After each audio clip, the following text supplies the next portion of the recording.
karena agency dasarnya adalah pemasar, ya kan? Jadi promosinya itu manis. Benar, setuju. Promosinya cantik banget. Yeah. The best klien yang kita punya adalah mereka yang udah dibohongin sama agency. That is the best klien yang kita punya. Benar. Karena janji manisnya itu, kita udah tahu angkanya itu gak bakalan sebagus itu, gak bakalan secantik itu. Kalaupun cantik itu berarti marketing gimmick.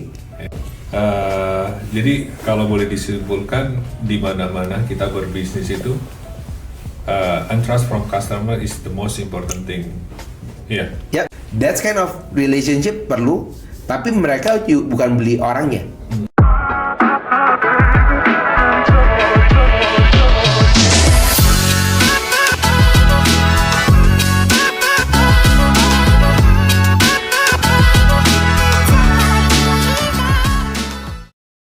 Halo teman-teman semua, selamat datang di episode 3 Meetalk. Saya Hargunadi Sumantri, Country Manager dari Revcom Indonesia. Hari ini kita kedatangan seorang CEO dengan pengalaman lebih dari 15 tahun di industri digital marketing. Beliau sudah banyak mendampingi brand dalam menghadapi perubahan market, membangun relevansi, dan menjaga hubungan jangka panjang dengan customer. Selain aktif di dunia praktik, beliau juga dikenal sebagai penulis buku Digital Marketing Concept yang banyak membahas strategi pemasaran berbasis data. Langsung saja kita sambut Rian Kristomulyono, CEO Toffee Dev. Welcome to the show, Mas Rian. Thank you, Pak Igun. Wah, senang banget bisa di acara ini. Terima kasih sudah mengundang saya untuk bisa diskusi. Wah, katanya pertanyaannya seru nih hari ini. Appreciate Pak for your time. So, how's the life Pak? So far good? So far so good. Masih banyak yang bisa dieksplor, terutama kita di Indonesia. Karena opportunity-nya masih besar. Nice. Oke, langsung aja kita Pak ya. Kita akan ngobrol-ngobrol hari ini terkait customer churn. Cuman di konteks ini kita akan membahas bagaimana brand dan agensi menjaga client retention di tengah persaingan market yang semakin tight banget nih. Karena katanya nih Pak, hanya sekitar 3% agensi yang bisa mempertahankan klien dari 3 tahun dan 15-25% klien hilang tiap tahun. Yang kedua nih Pak, 81% pemimpin agensi bilang hubungan yang kuat dengan klien lebih menentukan retensi daripada hasil campaign. Nah, pertanyaannya adalah, ini spesial nih buat Pak Ryan nih. Sebagai seorang CEO, menurut Pak Ryan, bagaimana landscape persaingan agensi di tahun 2026 dalam hal mempengaruhi keputusan klien untuk tidak memperpanjang kontrak, bahkan ketika selama kerjasama tidak ada masalah besar. Nah, mohon feedbacknya Pak Ryan. Ini menarik nih, karena itu yang terjadi. Kita harus lihat dulu dari sisi agensi ini, saya sedikit curcol gitu ya, karena mumpung diundang gitu ya, jadi saya ngomongin dunia di agensi. Agensi ini, digital marketing agency, kalau saya di Toffee Dev kita udah 15 tahun, mulai dari meja makan sampai sekarang, lumayan lah diberkatin untuk bisa explore market ke Indonesia. Kita cuman ngerjain untuk market di Indonesia. Jadi kita juga banyak diskusi sama agensi-agensi lain ngomongin tentang market, sama ya, kita bilangnya sebagai frenemy, friend but enemy. Correct. Gitu ya. Nah, yang menarik adalah di dunia digital marketing agency, kalau dibilang marketnya berubah, iya shifting. Karena kita kan sekarang ini semua orang pakai digital ya. Saya ingat banget waktu pertama kali saya mulai Toffee Dev 2011. Terus kita ada salah satu yang pertama Google, sekarang namanya Google Partners, dulu namanya Google AdWords Certified, Google AdWords Professional, apa gitu, saya lupa gitu ya. Dulu itu kita bisa bilang bahwa kita ada top 3 di Indonesia. Nah, karena cuma ada 3. Jadi top 3. Wow. Gak ada lagi, udah Nggak ada lagi. sekarang ada belasan atau puluhan gitu. Dulu kita bilang, oh kita ada top team, Pioneer dong, salah satu. keren ya gitu ya. Oke. Bukan ada pioneer sih, memang marketnya dulu juga masih kecil gitu ya. Oke. Google AdWords, dulu. Kalau ada yang tahu pernah dengar yang dengerin podcast ini Google AdWords berarti ketahuan umurnya gitu ya. Karena Google Ads soalnya. Ada. Nah, jadi waktu awal itu, tapi pada saat kita masuk ke dunianya, kita juga salah satu yang merusak pasar. Oh. Artinya merusak pasar gini.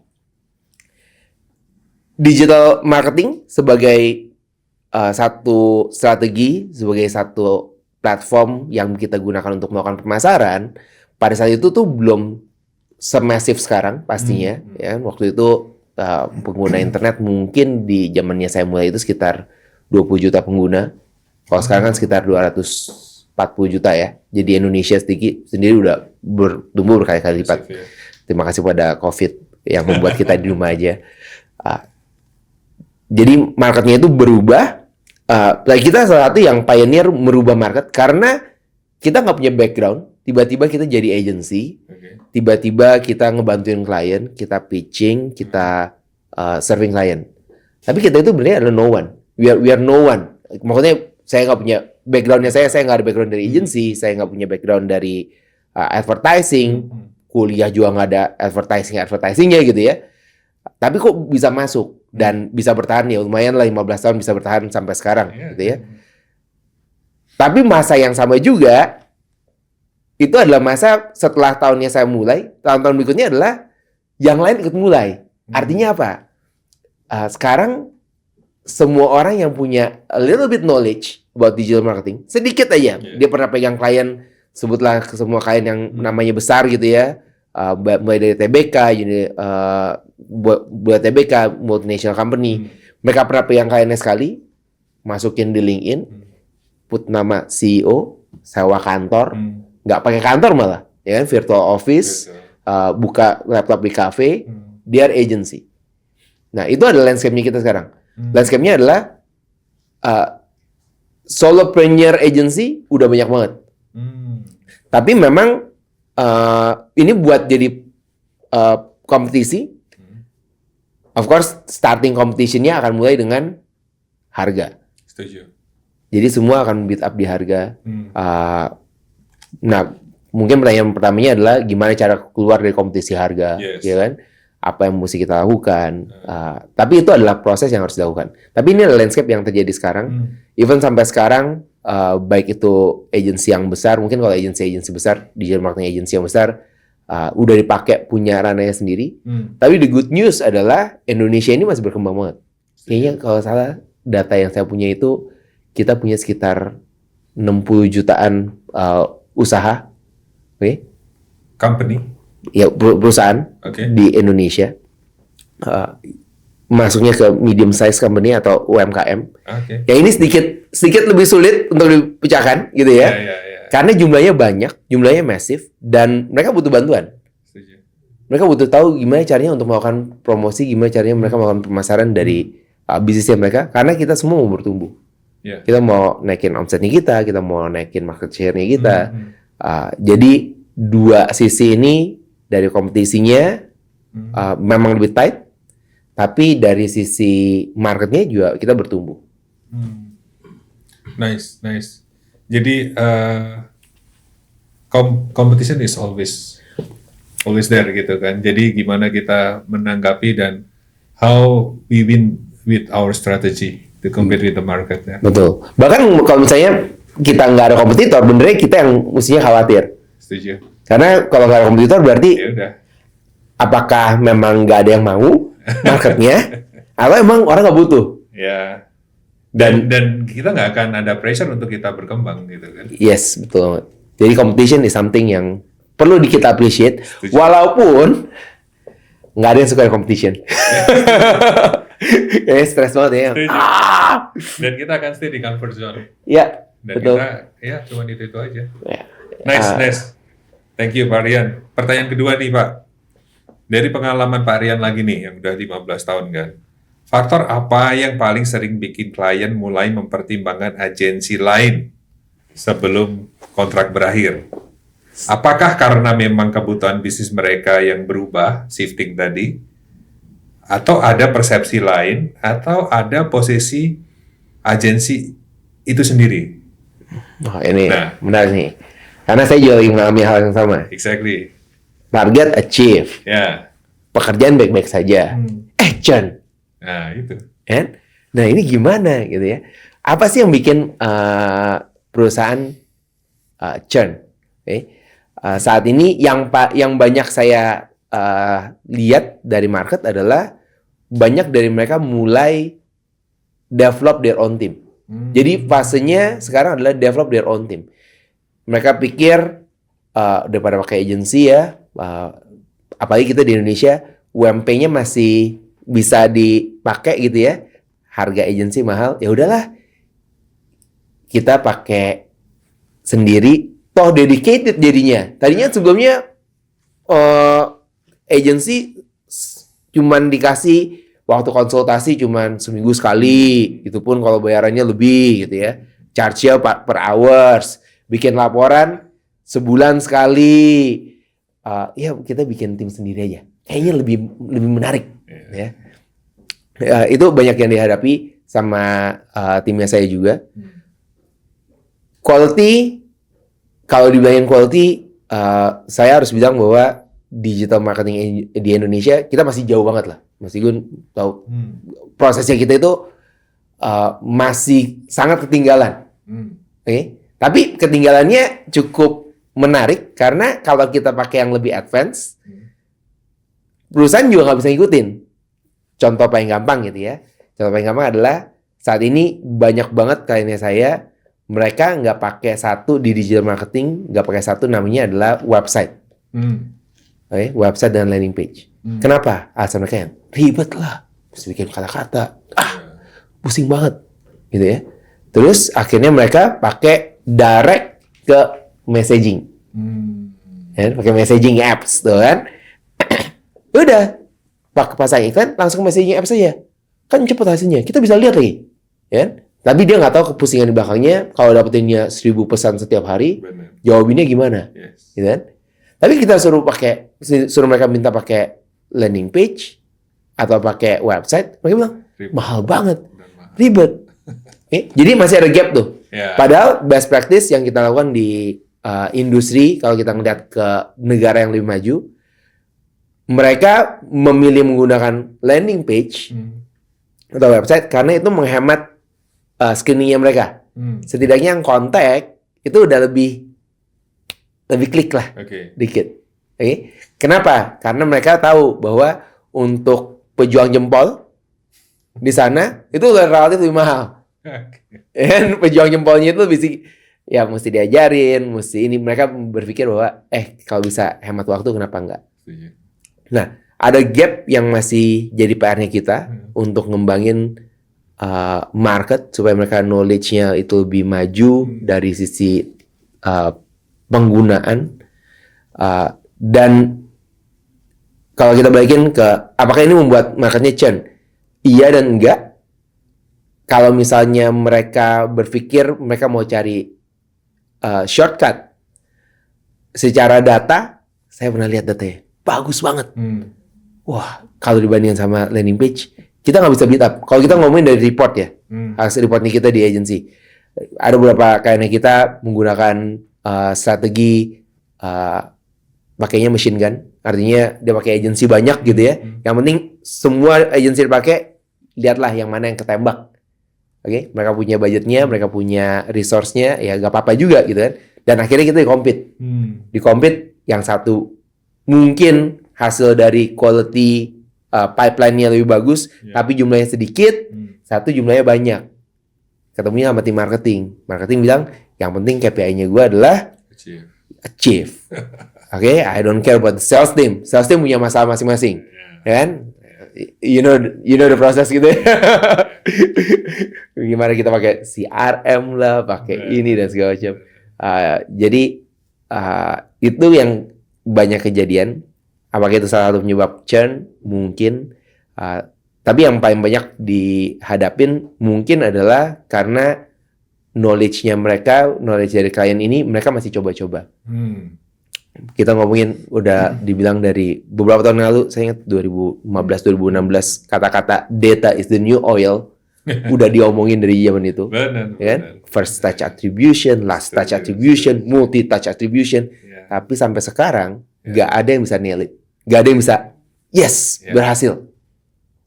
Oke. Jadi mereka kemakan, dan semua agensi, karena agensi dasarnya adalah pemasar, ya kan? Jadi promosinya itu manis. Benar. Promosinya cantik banget. Ya kan? Jadi bahkan sampai sekarang pun kita yang jadi sekarang kalau kita ketemu klien, mereka competingnya dengan janji manis, dia bilang, ya udah cobain aja. Ya. Dan it works. The best klien yang kita punya adalah mereka yang udah dibohongin sama agensi. That is the best klien yang kita punya. Benar. Karena janji manisnya itu, kita udah tahu angkanya itu gak bakalan sebagus itu. Gak bakalan secantik itu. Kalaupun cantik itu berarti marketing gimmick. Ya. Dan mereka buy it. Jadi ada beberapa juga yang udah kesana sama kita kasih pil pahitnya. Misalnya kita nggak kasih pil yang manis di depan. Pil pahitnya kita kasih lihat di depan. Terus mereka akhirnya browsing ke A, ke B, ke C, ke D, dan segala macam. Akhirnya mereka balik lagi. Jadi kalau boleh disimpulkan, di mana-mana kita berbisnis itu, trust from customer is the most important thing. Ya. Ya, hubungan, connection sama klien. Walaupun saya bukan gini, kita masuk ke, menurut saya, apakah hubungan itu penting? Hubungan penting. Setuju. Oke? Tapi hubungannya ini nggak seperti zaman dulu. Saya beruntung banget, hubungannya itu nggak seperti zaman dulu, di mana kita perlu connected with the individuals untuk bisa mendapatkan deals. Setuju. Enggak. Walaupun kita perlu, tapi saya nggak bilang 100% perlu. Karena kita juga punya beberapa klien yang the quality of your service, kualitas dari service yang kita bisa berikan, itu membangun kepercayaan dari klien juga. Setuju. Jadi mereka nggak cuma lihat orangnya, bahkan saya punya PR yang lebih besar sekarang adalah saya mesti mengenal semua kliennya saya. Karena sebelumnya saya nggak kenal. Setuju. Sebelumnya nggak kenal, terus nggak pernah ketemu juga. Karena saya percaya sama timnya saya, mereka yang hubungan sama klien. Tapi di saat yang sama, ini karena tahun lalu kita ada beberapa tim member kita yang akhirnya memajukan diri, mereka dapetin better opportunity atau udah mulai bosan, siklus 3-4 tahunan gitu ya. Mereka udah mulai cari tempat baru, udah mulai bosan, ya kan? Akhirnya yang ini kayaknya dia, kita belum pernah ketemu nih. Akhirnya kenalan lagi, ketemu. That kind of relationship perlu, tapi mereka bukan beli orangnya. Mereka beli service, mereka beli result, mereka beli experience yang mereka dapetin untuk bisnisnya mereka. Karena goalsnya kita kan sama. Kita kan sebagai agency, kalau saya sebagai agency, saya posisiin sebagai teman sparringnya mereka. Teman mainnya mereka untuk yuk gedein bisnis bareng-bareng menggunakan digital marketing. Oke. Pertanyaan selanjutnya nih, mungkin pertanyaan yang terakhir di sesi ini lah ya. Seiring agensi berkembang, seberapa penting punya sistem untuk cek percakapan dan feedback klien selama kontrak? Bukan cuma mengandalkan feeling. Nah, Tofi Dev sendiri biasanya gimana nih Pak untuk menjalankannya? Kita hidup di era yang sangat menyenangkan, terutama dalam 2 tahun terakhir, karena note takers gak dipakai lagi. Karena ada satu makhluk baru namanya artificial intelligence. Kan? Dan ini save our time a lot untuk ngerjain hal tersebut, untuk mengetahui gimana progresnya, apa yang jadi main topics dari the meetings. Walaupun kedengarannya sangat-sangat konvensional, dan saya mesti jujur bahwa tahun-tahun awalnya kita nggak pakai note takers awal tahun kita. Kenapa? Karena nggak ada yang bisa ngambil catatan.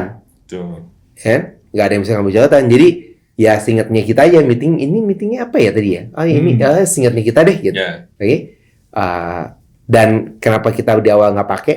Bukannya karena kita juga selain nggak punya resource, nggak punya uangnya juga untuk hire satu orang yang bisa note takers gitu ya.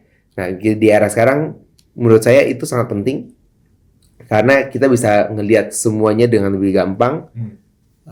Ada tools juga yang bagus, saya dengar-dengar katanya, yang kita pakai juga untuk bisa ngambil catatan, summarize, dan kasih feedback dari conversation kita sama klien. Jadi kalau ditanyain apakah penting saat ini, penting banget. Bukannya penting karena kita harus ngambil, karena dari dulu udah penting. Dan itu saya menemukan bahwa kenapa perusahaan besar mau invest di sana, karena segitu pentingnya. Cuma masalahnya bagi kebanyakan bisnis, terutama yang small medium company, mereka mau investasi di situ atau enggak? Ya. Jadi itu adalah yang jadi key point-nya. Noted Pak, thank you feedbacknya. Mungkin dari sistem sekarang yang itu sudah menjadi common thing ya, AI, di mana-mana AI sekarang. Cuman itu sangat membantu, apalagi kalau kita kayak discuss kayak gini sih. Kita tinggal aktifin aplikasi tersebut, nanti dia bisa bikin summary, ya kan? Terus bisa bikin next step-nya harus ngapain sih yang harus kita lakukan. Dan itu mungkin penting waktu Pak Rian diskusi dengan customer, dengan klien. Nggak ada something yang miss untuk next to do-nya apa sih gitu kan. Yes. Kita lebih seperti itu ya. Betul. Oke. Nah, udah summarize. Kadang juga itu membantu. Kadang-kadang yang menjadi bagus adalah yang ini nggak bisa didapetin sama note takers zaman dulu. Exactly. Yaitu what's the insight. Oke. Karena harus kita akuin AI. Saya belajar dari salah teman saya di Singapura. Dia bilang gini, AI is better than human. Karena kita jawabnya A, dia bisa jelasin panjang kali lebar. Oke. Jadi dalam conversation sama klien, kayak saya ketemu klien, saya dengerin mereka yang oke. Terus saya tanya, what's the next step? Berdasarkan pemahaman dari si AI itu sendiri. That's fantastic, benar-benar. Oke. Mungkin itu dulu Pak Rian, thank you banget untuk sharing sessionnya.